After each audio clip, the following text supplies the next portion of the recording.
Ilustrísimas autoridades, señoras y señores, como presidente de Nueva Economía Forum tengo el placer de darles de nuevo la bienvenida al Fórum Europa que organizamos con la colaboración de Red Eléctrica de España, Asisa y BT. Hoy tenemos el honor de recibir como ponente de esta tribuna a la comisaria europea de Mercado Interior, Industria, Emprendimiento y Pymes, la señora Elisabetta Bieńkowska, a la que va a presentar nuestro ministro de Industria, Energía y Turismo, don José Manuel Soria. Querido ministro, la tribuna es suya.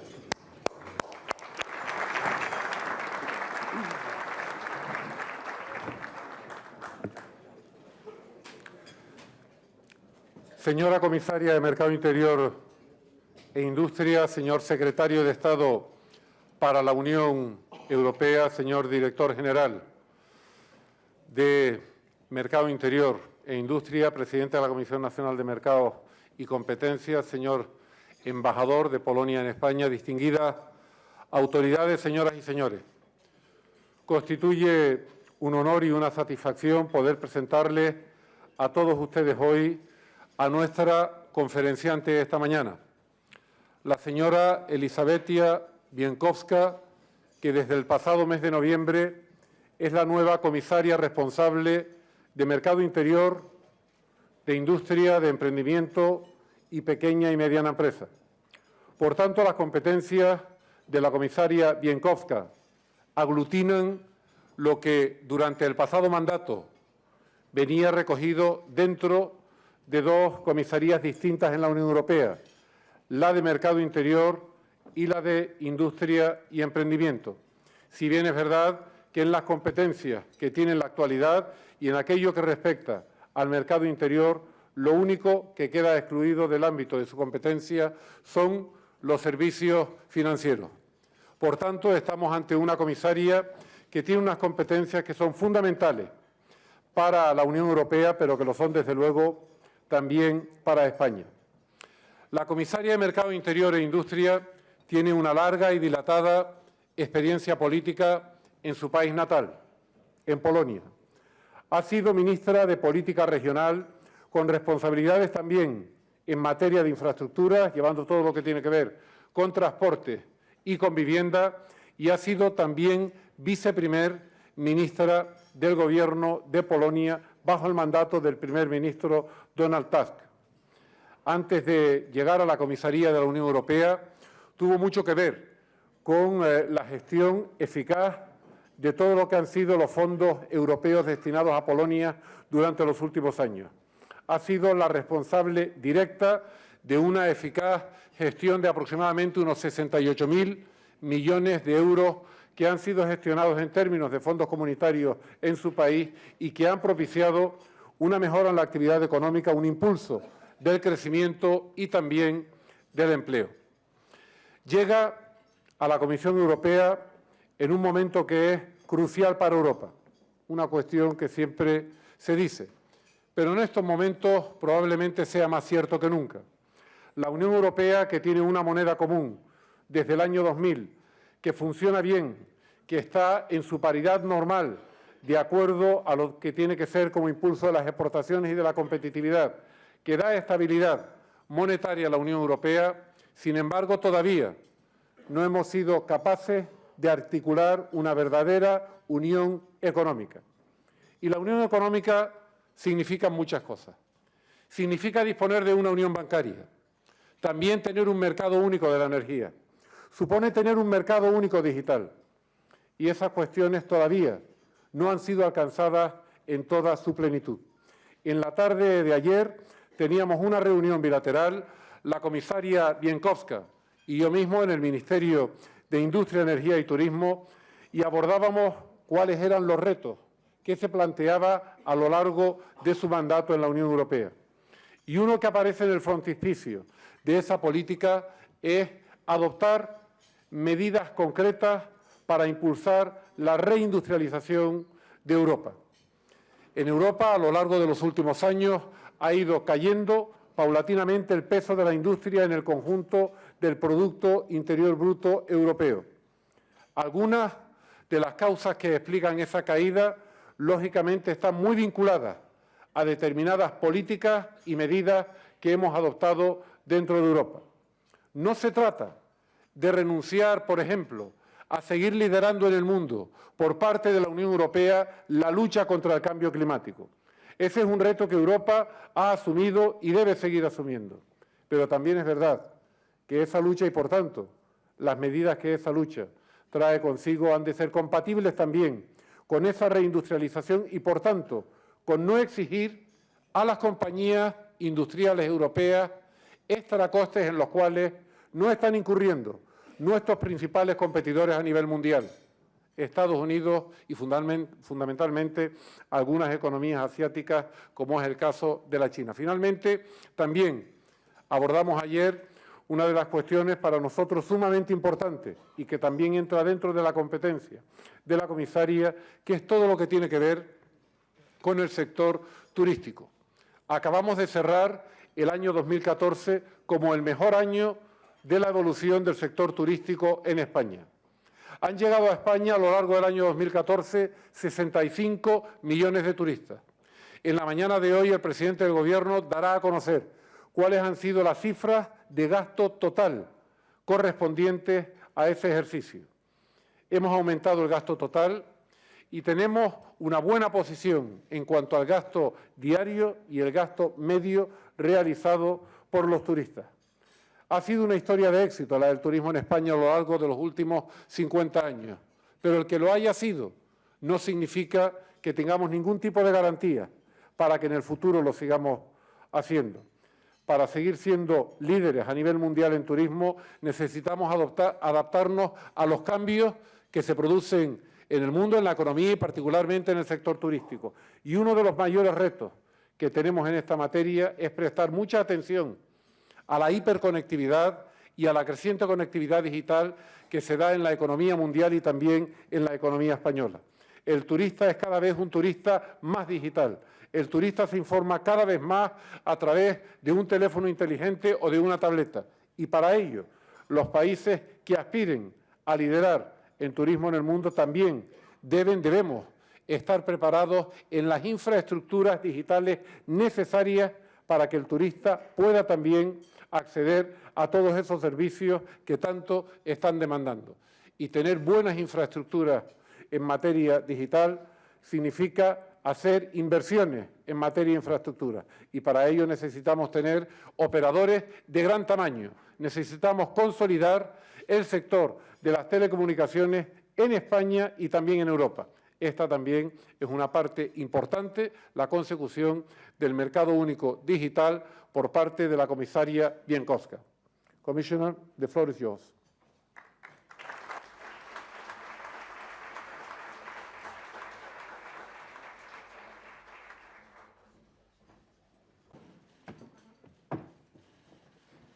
Okay. May I feel safe with this? ¿Estoy bien? Ministro, presidente del Foro Nueva Economía, señoras y señores, en primer lugar quiero excusarme por la voz. No es mi voz normal, la he preparado excepcionalmente para venir a España. Bueno, es un placer para mí estar aquí con todos ustedes. Los próximos 6 meses, el próximo año más bien, va a ser crucial, porque vamos a tener que trabajar con la gente de la economía real, gente como ustedes. En mi dirección general estamos preparando una estrategia de mercado único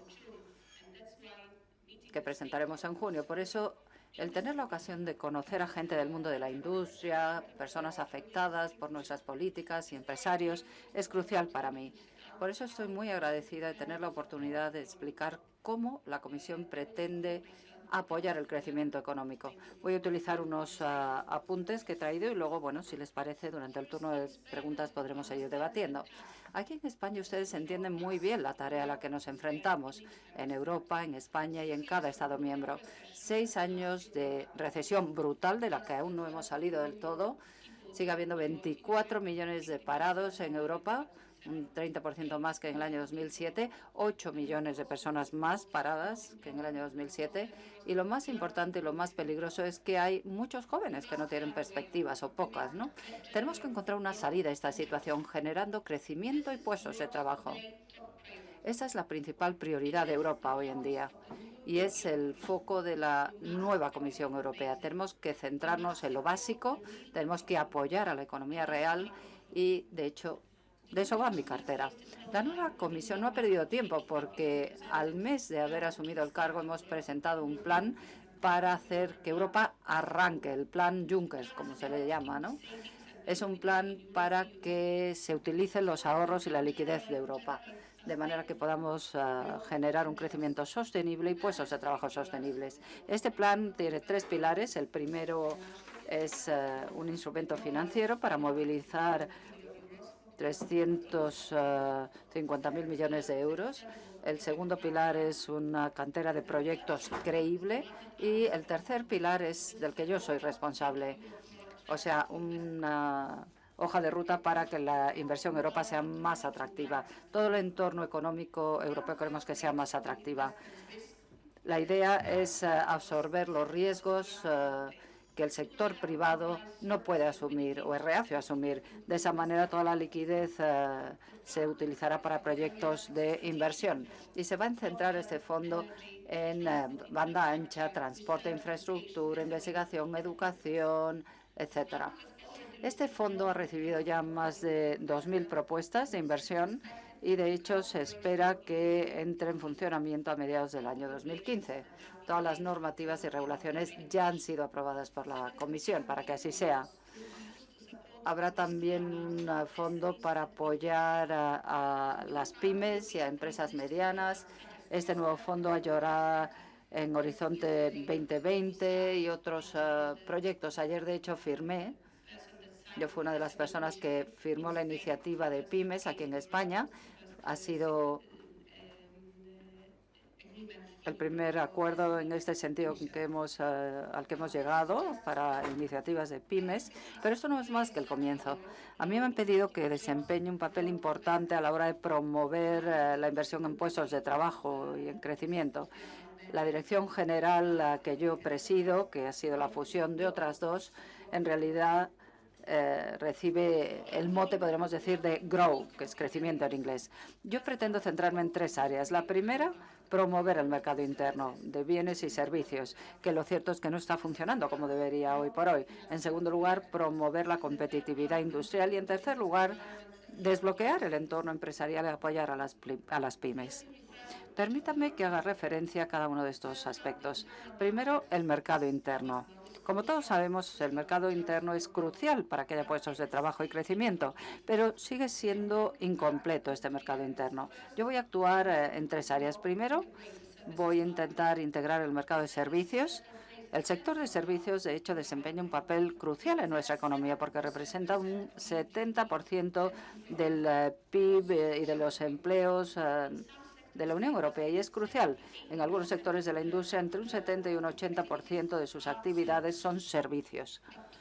Pero hay demasiadas barreras aún en el mercado de la Unión Europea y se están creando nuevas barreras. La Directiva de Servicios está consiguiendo cosas, pero no suficiente. Tenemos que trabajar más y mejor, y eso significa que tenemos que cerciorarnos de que realmente se pone en práctica esta directiva.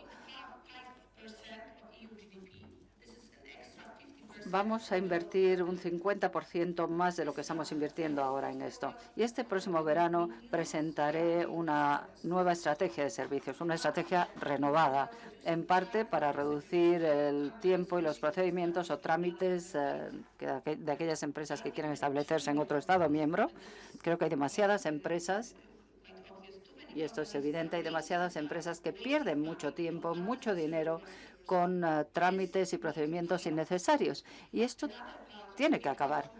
Otra cosa que vamos a hacer va a ser eliminar los obstáculos al comercio electrónico. Solamente un 10% de los consumidores europeos compran productos de otro país. Hay demasiadas pymes que no participan en el comercio electrónico por las barreras a las que se enfrentan en el comercio transfronterizo y, por lo tanto, también tenemos que trabajar en ello. También promover el gobierno electrónico, simplificando los trámites y procedimientos, aunando la información en un solo lugar y permitiendo a la gente que trabaje y que realice los trámites online. Y eso se puede hacer. De hecho, el Gobierno español ya ha avanzado mucho en estos terrenos y es un buen ejemplo en este sentido. En segundo lugar, hablando del mercado interno, necesitamos utilizar compras públicas para generar crecimiento.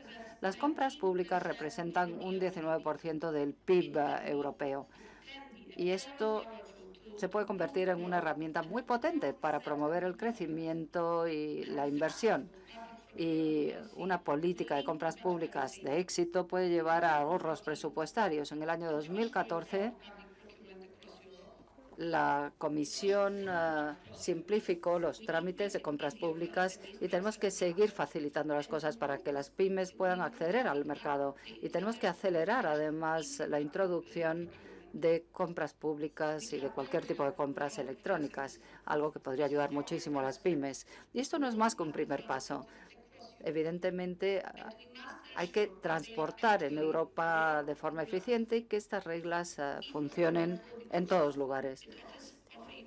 Lo cierto es que ese tipo de compras tienen grandes ventajas. Es más barato, más rápido, más transparente y más accesible hacer compras electrónicas y ayuda también a las pymes. Necesitamos un mercado único más integrado en compras públicas. Yo voy a presionar a los Estados miembros para que eliminen sus prácticas no transparentes y que traten de forma justa a las empresas no nacionales. Y finalmente tenemos que avanzar a nivel internacional, asegurándonos de que China firma el acuerdo de compras públicas y también en cuanto al TTIP, y tenemos que ser muy ambiciosos en nuestro acuerdo de libre comercio con Japón. Además de todo este trabajo en materia de servicios y compras, tenemos que trabajar también en las reglas de aplicación obligada. Yo no voy a ser tolerante, voy a mostrar una tolerancia cero. La segunda prioridad, y la más importante iba a decir, pero no, son todas muy importantes, tiene que ver con la industria. Todo el mundo habla de la reindustrialización, de tener competitividad industrial, pero tenemos que hacer que las cosas funcionen. La industria manufacturera es de gran importancia. De hecho, las cifras en este caso están muy claras. La industria representa un 80% de la investigación y la innovación del sector privado de la Unión Europea y genera un 75% de las exportaciones europeas. Queremos que la cuota de la Unión Europea pase de un 15 a un 20% en el año 2020. Y si lo logramos, podremos crear y mantener muchos puestos de trabajo de alta calidad y aumentar la productividad. Y en los próximos meses vamos a presentar un plan de acción que estará basado en 4 áreas. Primero, intentaremos dar a la industria mejor acceso a los mercados en la Unión Europea y más allá. Vamos a trabajar mucho con los mercados internacionales. Recientemente hemos firmado un acuerdo de libre comercio con Colombia, Perú y Canadá y seguiremos abriendo mercados más allá de Europa. Nuestras empresas necesitan tener la oportunidad de competir globalmente. Si se llega a un acuerdo y se firma un acuerdo, y espero que así sea este año, podría generar 120.000 millones más para la Unión Europea. Y otra cosa para la industria es que tenemos que tener recursos adecuados. Esto es una cosa importante en finanzas, materias primas, etcétera. Europa tiene uno de los precios de energía más altos del mundo y esto aumenta los costes, sobre todo en producción intensiva en energía, y por lo tanto eso es algo que tenemos que resolver. La mayor eficiencia energética es esencial. Tenemos que tener una unión energética, fomentar la formación profesional. Necesitamos mejorar el acceso a la financiación. El Banco Europeo de Inversiones aquí va a desempeñar un papel clave, como decía al principio, pero también programas ya existentes como Horizonte 2020, los fondos estructurales y la iniciativa COSME, que inyectarán muchos millones más para apoyar el crecimiento. Y otra cosa importante es la innovación y la modernización. Si Europa no es capaz de competir en base a precios, tendremos que producir bienes y servicios más avanzados o tendremos que aprender a hacerlos más eficientes. Tenemos que desarrollar tecnologías como la bio y nanotecnología, tendremos que modernizar nuestra industria y tenemos que preparar a nuestra industria para los retos del mañana. Y en cuarto lugar, la industria necesita un entorno empresarial, comercial favorable. Las empresas necesitan mejores regulaciones y normativas. La simplificación es una prioridad para la Comisión y, de hecho, hemos avanzado mucho con algunos programas en este sentido, pero tenemos que hacer mucho más. Este año, en el programa de trabajo de esta Comisión, hemos quitado de la mesa o hemos resuelto varias iniciativas. Por ejemplo, en productos químicos nos hemos reducido una serie de gastos y estamos ahora analizando la legislación actual para ver si encaja con lo que se necesita. Es muy importante modernizar y integrar toda una serie de cosas en todas las áreas de política, en medio ambiente, en competencia, en comercio, etcétera, porque todas las cosas que hacemos tienen impacto en la industria. Lo que hacemos tiene que ayudar en un sentido, pero ayudar también en otros sentidos.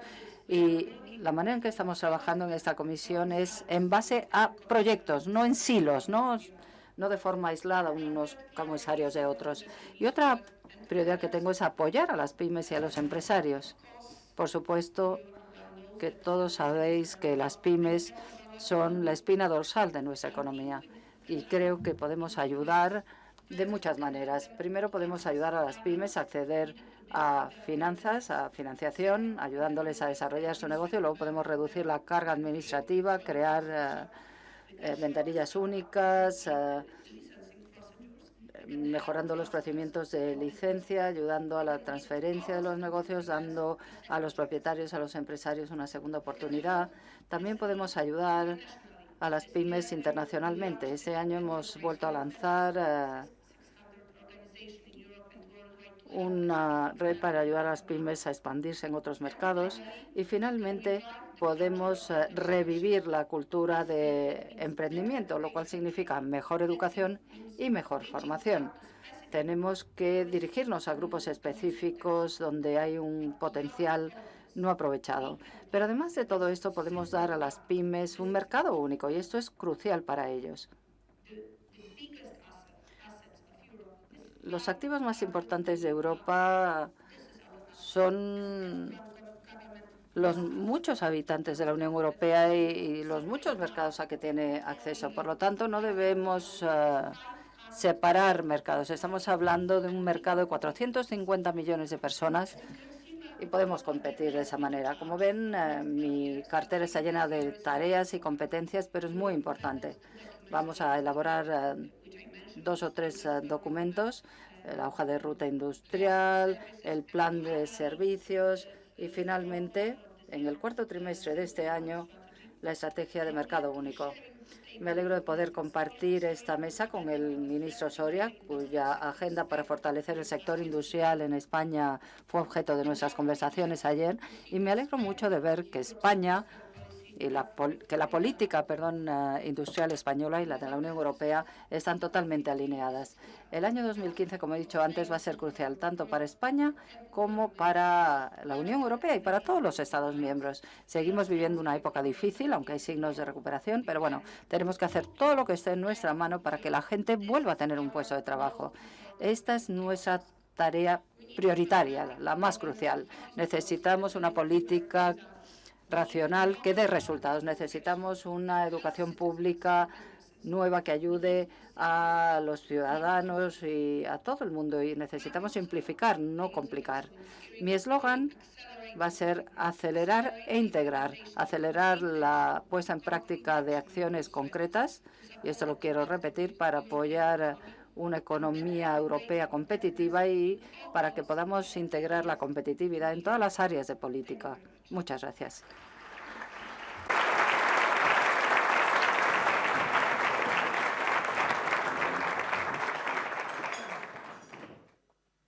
Muchas gracias, comisaria. Muchas gracias, ministro Soria. Thank you, Commissioner. Thank you, Minister Soria. We will start now with questions.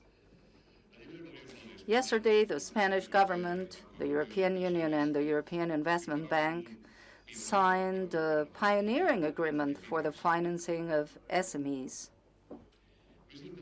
Luis del Pozo asks, could you explain something about how these loans are going to work and how SMEs are going to be able to benefit, those with less than 150 employees and also the self-employed who are also represented here?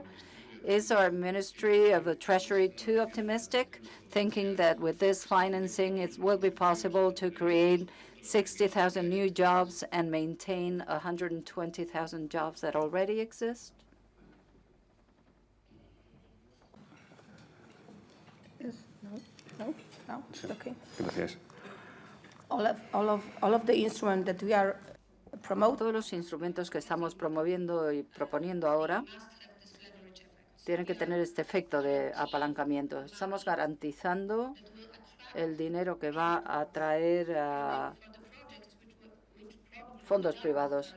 Sin estas garantías y sin la parte europea de la financiación, no se podrá financiar nada de esto. Nuestros cálculos para iniciativas de pymes y para el fondo de inversión, tenemos ambiciones bastante moderadas. Pensamos que en lo que respecta al fondo de inversiones, al Fondo Europeo de Inversiones o el Plan Juncker, pensamos que va a funcionar dentro del marco del Banco Europeo de Inversiones y luego pasará a los bancos y directamente a las pymes y al sector privado.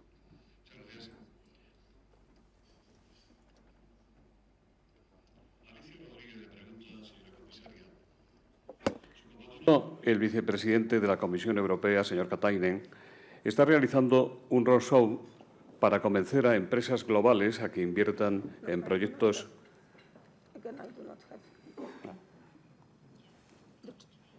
Tiene que cambiar al canal de inglés. Ahora. Sorry.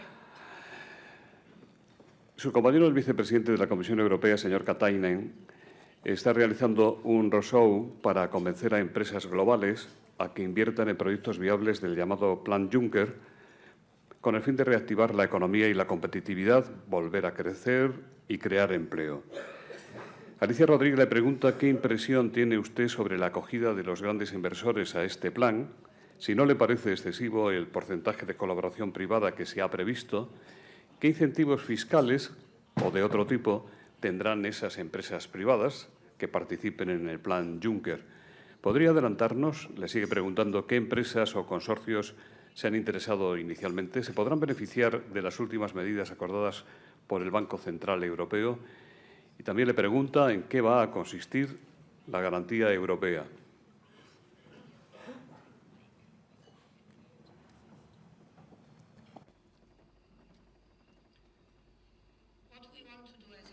Lo que queremos hacer, como mencioné antes,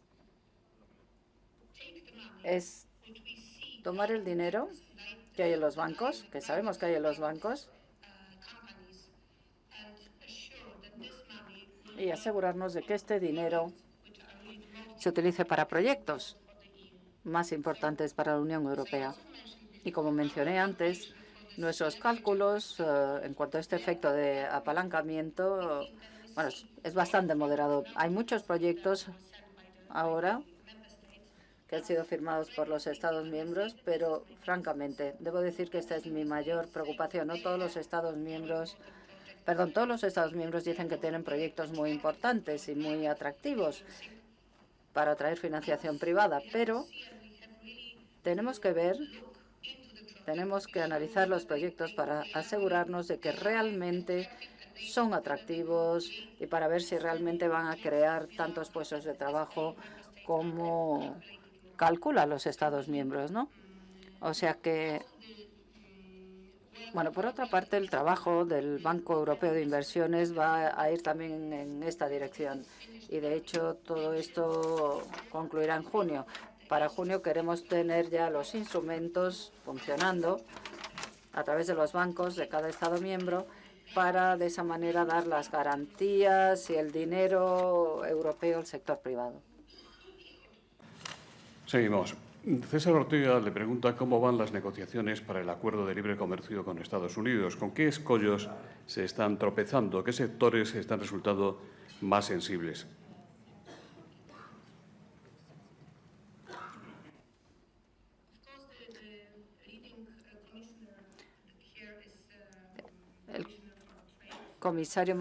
La comisaria más importante en ese sentido es la comisaria de Comercio, la señora Landström, pero nosotros formamos parte también de las negociaciones. Como dije, va a haber elecciones en Estados Unidos, así que si no se firma este año,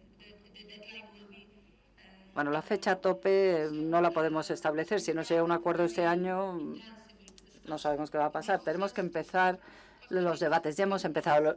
Los más sensibles, automoción, cosméticos, esos son sectores que están dentro de mi cartera. ¿Qué es lo más importante para mí personalmente y para mi dirección general? Pues lo más importante es tener los mismos derechos a ambos lados del océano. Me refiero a que, bueno, nosotros estamos totalmente abiertos, mientras que el mercado americano es un mercado cerrado. O sea que el reconocimiento mutuo es lo más importante y esta es la tarea para nosotros. Productos químicos, cosméticos y automoción son los sectores, como digo, más sensibles. Este mediodía con el presidente del Gobierno, don Mariano Rajoy, en un foro sobre turismo, preámbulo de Fitur. ¿Qué va a hacer Europa para aumentar el negocio turístico, para ser más atractiva y hacer una oferta más consistente en su conjunto, no obstante el liderazgo claro de España? Constantino III le pregunta si tienen ustedes alarma sobre el impacto negativo que podría tener para el turismo europeo la amenaza yihadista.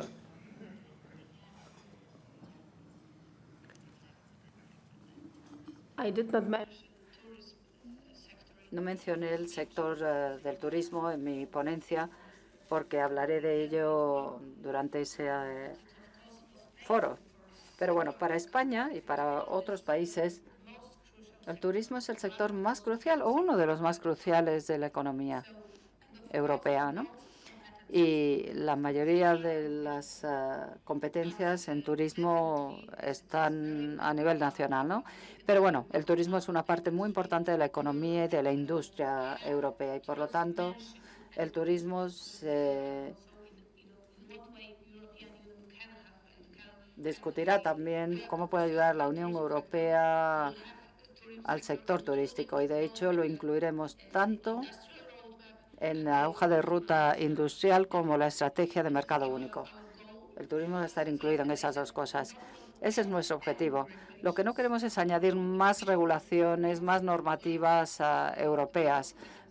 Por eso, como digo, las competencias están en manos de cada país. Así seguirá siendo y no hay necesidad de añadir nuevas normativas y nuevas barreras por parte de Europa. Pero está claro que es uno de los sectores más importantes y está conectado con las pymes.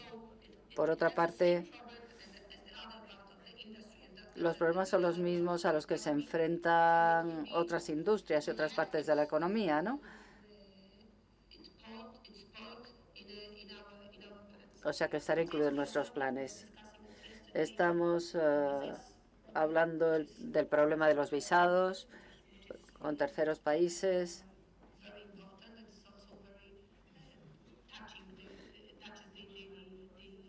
Esto, claro, afecta también al sector del turismo. Europa sigue siendo una de las... bueno, Europa atrae gran parte del turismo mundial, pero muchas veces pierde cuando se compara con otros destinos más baratos. Por eso tenemos que hablar con los Estados miembros de cuál es la mejor manera, y esto está conectado con la última parte de su pregunta. Eso está conectado con el tema de los atentados terroristas. En Egipto también ha habido atentados, ¿no? Y eso evidentemente ha afectado al sector turístico, pero bueno, es un tema que trabajaremos en él también. Comisaria con mucho poder. Una de sus muchas e importantes competencias tiene que ver con el Sistema Europeo de Satélites de Comunicaciones, impulsado por la recordada comisaria española, doña Loyola de Palacio. Están aquí con nosotros sus hermanas. Jacinto Castro le pregunta si está estudiando introducir medidas, activar algún proyecto que ponga aún más en valor estas infraestructuras.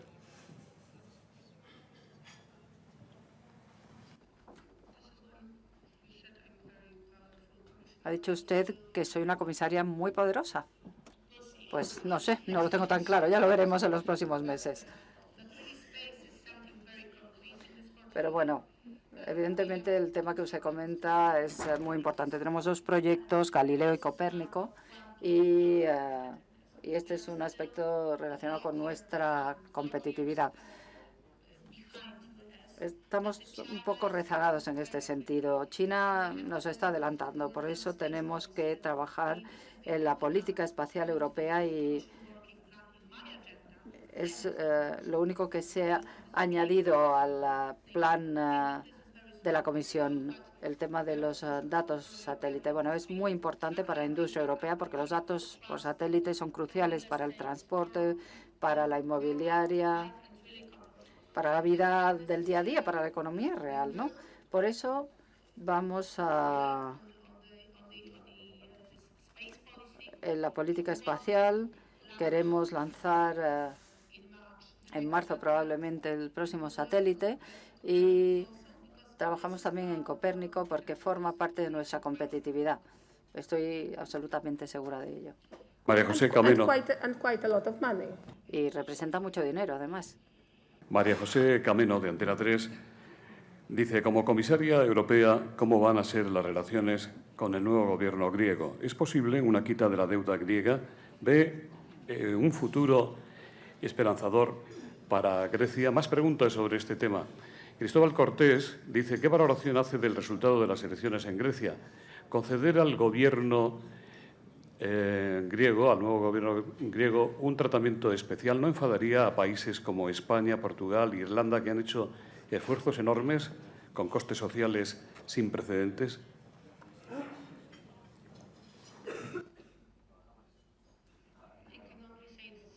Lo único que puedo decir es que la democracia es lo que es. La mayoría de los votantes han elegido a este partido y el presidente Juncker, que yo sepa, ha invitado al nuevo primer ministro de Grecia a Bruselas. Pero claro, hay compromisos que ya Grecia había adquirido con respecto a la Unión Europea y debería cumplirlos en los próximos años. Y en cuanto a la situación de España e Italia, es verdad que los esfuerzos que han hecho estos países han sido visibles. La Comisión Europea lo ha visto así y lo ha apreciado muchísimo. Y es la única respuesta que le puedo dar por ahora. Usted se ha reunido recientemente con el consejero delegado de Uber, la empresa de servicios de taxi a través de particulares, que ha encontrado problemas en España, Francia, Alemania o Bélgica, donde sus operaciones han sido total o parcialmente prohibidas por no ajustarse a la legislación de cada país. Le pregunta si van a ustedes a adoptar medidas, qué tipo de medidas, en tanto que responsable de mercado interior.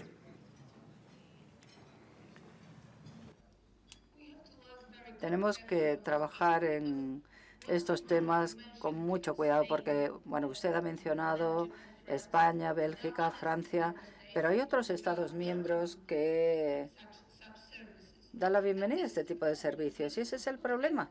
El problema es que no tenemos un mercado único para ello y las empresas se enfrentan a diferentes reglas, distintas legislaciones según el Estado miembro. Por eso yo no tengo la respuesta a esta pregunta, pero bueno, Claro, Uber se queja, por ejemplo, ante la Unión Europea y, bueno, vamos a trabajar en estrecha colaboración en esta materia porque se trata de un aspecto muy difícil y una parte muy difícil del mercado único.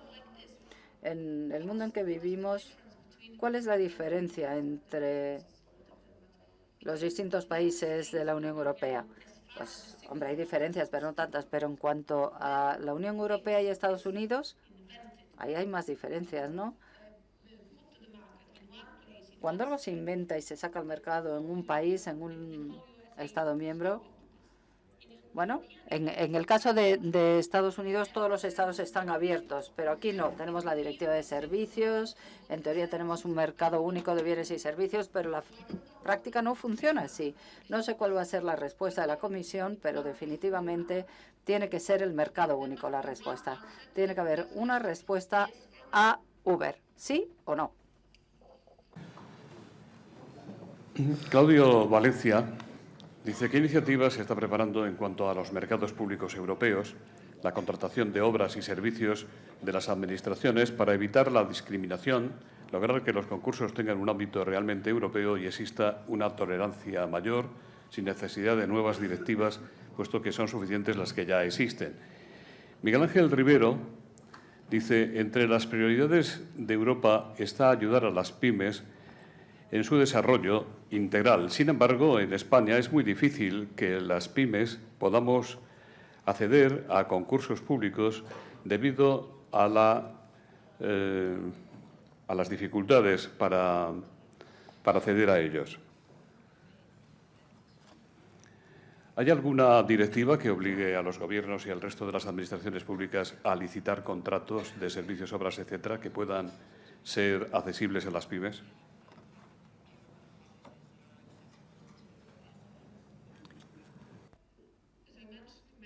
Como mencioné en mi conferencia, la nueva regulación o las nuevas normativas se aprobaron el año pasado y yo no pretendo añadir ninguna nueva. Tenemos que comprobar por qué el tema de compras públicas, de concursos públicos, no funciona a nivel transfronterizo, ver cómo están funcionando las normativas actuales en la vida real.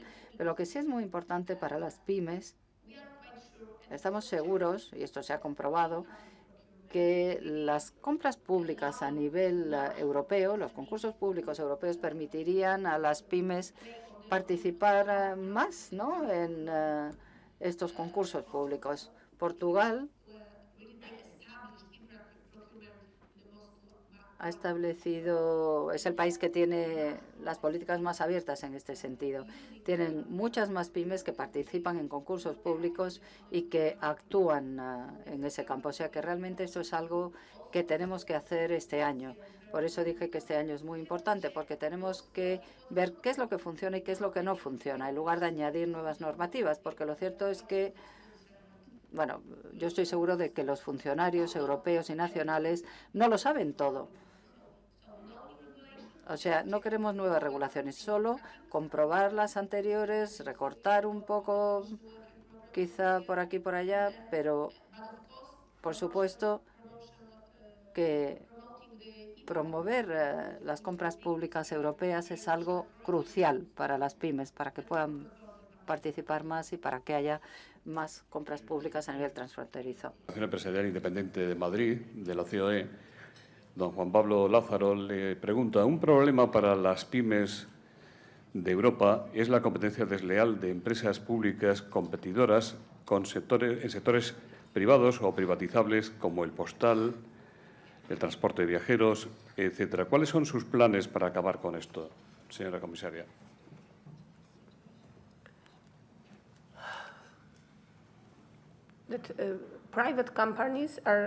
Las empresas privadas se enfrentan a competencia desleal de empresas públicas, ¿se refiere a eso? Yeah. Yeah.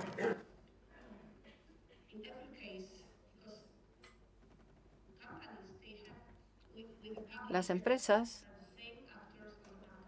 son privadas y públicas, son los mismos actores en el mercado. Tenemos que comprobar si hay obstáculos, si hay barreras, y trabajaremos en estrecha colaboración en el tema de correos, entrega de paquetes, en correos. Eso es lo primero. No he recibido ninguna señal en cuanto al transporte público, quizás sea poco tiempo, pero bueno, yo no he recibido este tipo de señales, ¿no? En cuanto a correos, sí, y estamos trabajando en ello.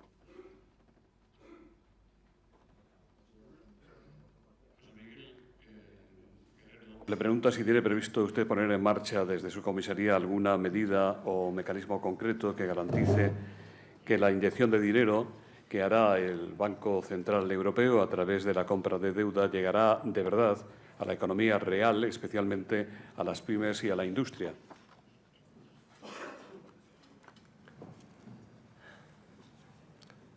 This is our main goal. This is not a Ese es nuestro principal objetivo. Esto no es un dinero para el Banco Central Europeo ni para el Banco Europeo de Inversiones, no, es un dinero que va a ir al sector privado y en el sector privado las pymes son el principal protagonista. Yo sé, y esta es mi experiencia anterior, por mi vida anterior,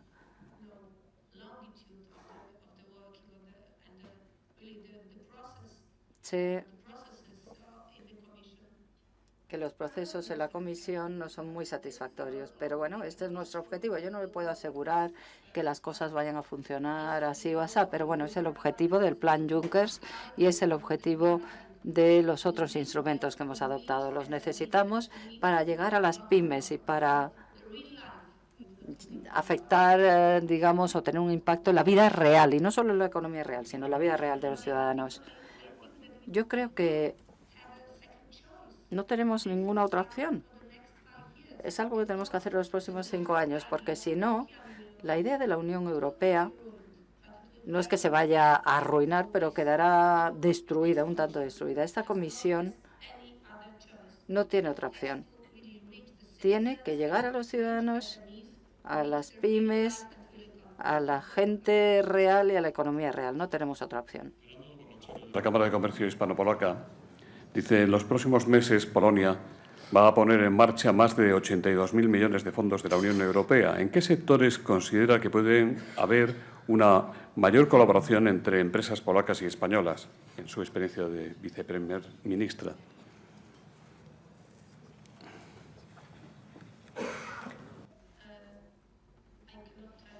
No le puedo decir qué tipo de colaboraciones, pero sí le puedo decir cuáles van a ser los principales retos, los principales canales en los que se va a invertir.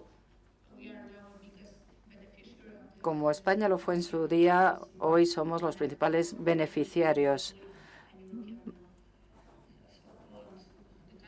Polonia, que es el país que más conozco, va a recibir una gran cantidad de fondos, más de 100.000 millones de euros para diferentes proyectos. Pero realmente, ¿qué es lo más importante para el gobierno polaco? Pues cambiar el canal a través del cual llega este dinero. Por supuesto que habrá una parte dedicada a infraestructura, pero lo más importante es la innovación, la investigación y el desarrollo, y esto también afecta a la relación entre las universidades polacas y el mercado. Es muy importante tener ideas que se puedan vender al mercado. Esto es lo más crucial y, por otra parte, es lo más caro, ¿no? En Polonia,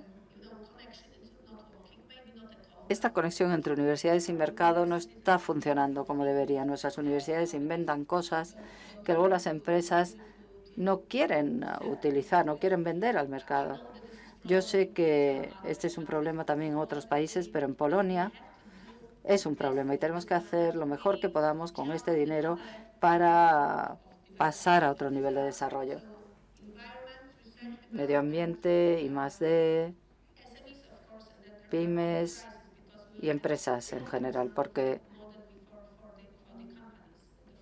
bueno, podemos hacerlo. Y en cuanto a las empresas extranjeras que estén en Polonia, también van a poder utilizar esta financiación, igual que las empresas polacas, ¿no? De hecho, ya hemos tenido experiencia con ello previamente. En cada una de las regiones de Polonia, el gobierno polaco ha elegido una serie de especialidades inteligentes o smart specialties, como las llamamos, y se van a financiar. No sé si conoce cuál es el punto de contacto entre... Bueno, creo que hay una relación a través del punto de contacto entre Polonia y España.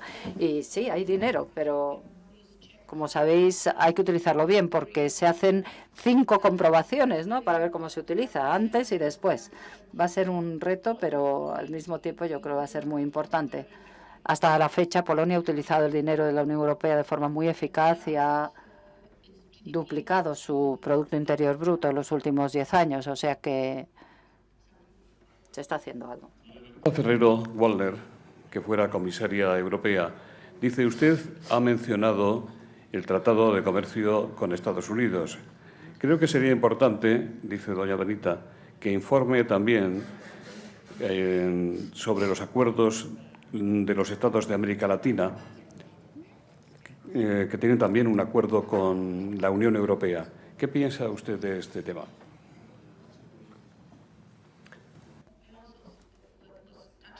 Sí, lo he mencionado de pasada, creo, aunque haya sido brevemente.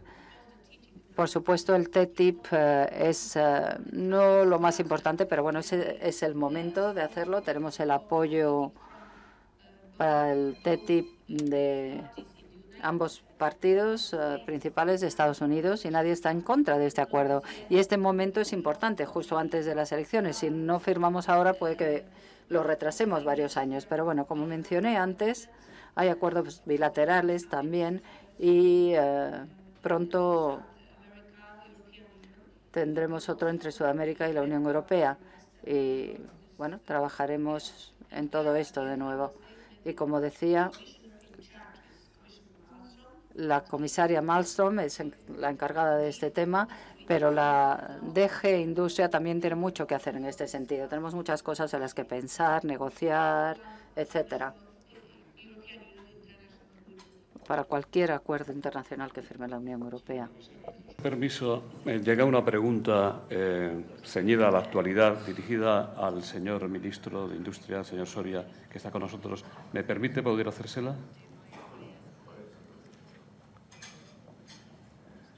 Of course, I don't mind. Por supuesto que no me importa.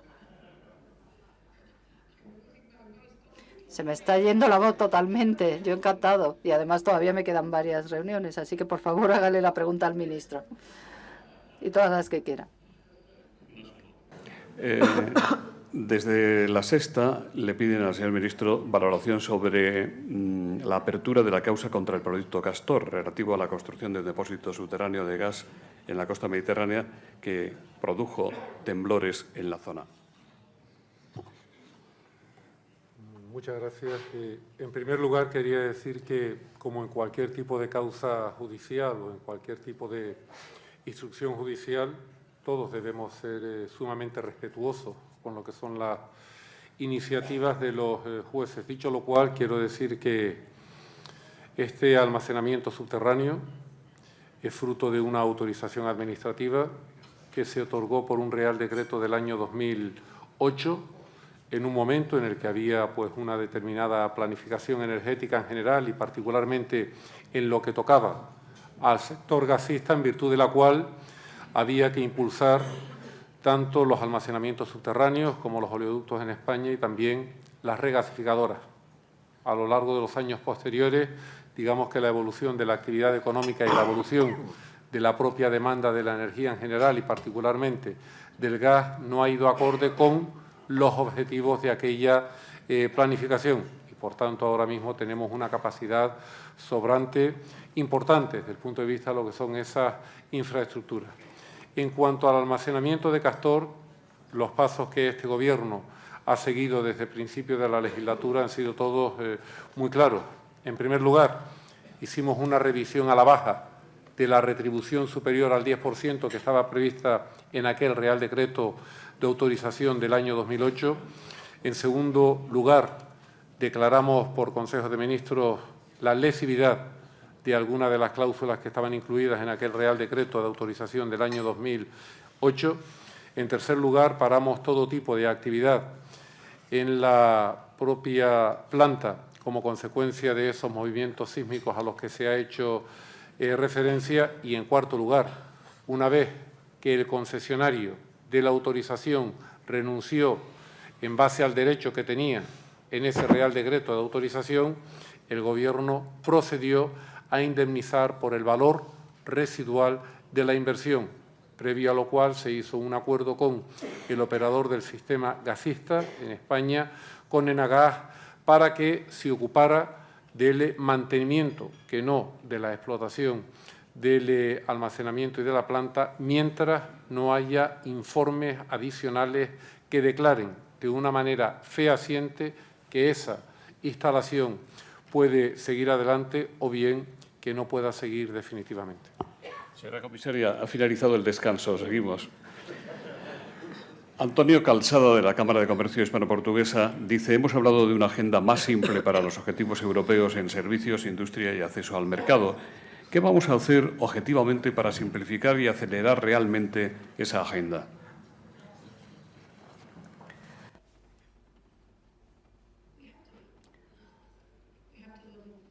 Tenemos que hacer tres cosas. Primero, abordar las barreras regulatorias. Tenemos que comprobar si hay alguna barrera europea que impida a las empresas trabajar y dedicarse a sus actividades. Luego tenemos que reducir la carga administrativa y tenemos que mejorar, como mencioné antes, el funcionamiento del mercado único para los servicios. Y yo creo que lo mejor que puede hacer para las pymes la Unión Europea o la Comisión Europea es darles un mercado interno que realmente funcione, porque para las pymes la mayoría de las competencias están a nivel nacional. Hay algunos impuestos, algunas regulaciones financieras, pero la mayoría son a nivel nacional. Yo esto lo he estudiado, quizá no con la suficiente profundidad, porque estamos en ello ahora, ¿no? Pero yo creo que lo mejor que podemos hacer para las empresas es darles un auténtico mercado único que realmente funcione, realmente eficaz. Y esa es nuestra tarea para este año. Y otra cosa, perdón. Por supuesto, entiendo que durante la crisis los Estados miembros están cerrando los mercados y proponiendo todo tipo de medidas de protección. Pero las cosas no pueden seguir así en la Unión Europea. Si somos un solo mercado, un mercado único de 500 millones de personas, tenemos que utilizar todas las oportunidades que tenemos de ser un mercado único, ¿no? Tenemos que tener un auténtico mercado único. Una última pregunta. Luis Roca, de Togores. No. Estas son... Yo veo 100 por ahí. ¿Qué quieren, matarme? Absoluto. Usted además tiene mucha fuerza para resistir esto y muchas más cosas. Luis Roca, de Togores, dice: ¿cómo pretende alcanzar la unidad de mercado desde un punto de vista de los impuestos? Y ya finalizamos. Desde el punto de vista fiscal, bueno, esto es competencia del comisario Jonathan Hill, que es el que se ocupa de la unión financiera. Y es el que tiene que hacer propuestas, es su obligación. Pero creo que muchas de las cosas que había que hacer se han hecho ya, las ha hecho el comisario Barnier durante la época de la crisis, ¿no? Por lo tanto, es un tema que ha sido una de las principales prioridades. Ahora nuestra prioridad son servicios, bienes y servicios. No pretendo soslayar la respuesta y pasarle la pelota a mi colega. Lo cierto es que trabajamos en estrecha colaboración, pero esta es la última vez que repito que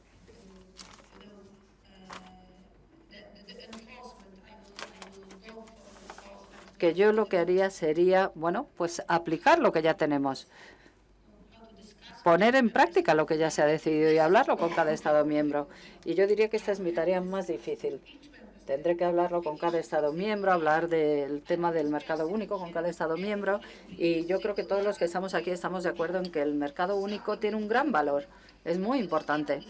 Pero cuando uno empieza a hablar con cada uno de los Estados miembros, Hay muchas barreras, muchos impuestos nacionales, muchas reglas, muchos también para bienes y servicios, y por lo tanto va a ser una tarea difícil para mí. Espero y cuento con vuestro apoyo, con el apoyo de España en este sentido. Espero que podamos llegar a un buen desenlace, porque los principales Estados miembros están en contra de ese mercado único. Bueno, no lo dicen así, ellos dicen que están a favor, pero luego no utilizan el mercado único ni para los servicios financieros ni para servicios de otro tipo. No utilizan las oportunidades que les proporciona el mercado único para nada. Red Eléctrica de España, Asisa y BT, don Luis Argüello, secretario general en esta última, va a despedir el acto. Señora comisaria, me ceden el honor de agradecerle en nombre no solo de los patrocinadores, sino de todos los presentes sus palabras en este acto. Es un privilegio el oír de primera mano a una persona que viene de un país tan lejano, pero tan querido y tan admirado en España, para que nos explique los proyectos de esta comisión en los que confiamos tenga un enorme éxito por la cuenta que nos trae. Muchas gracias.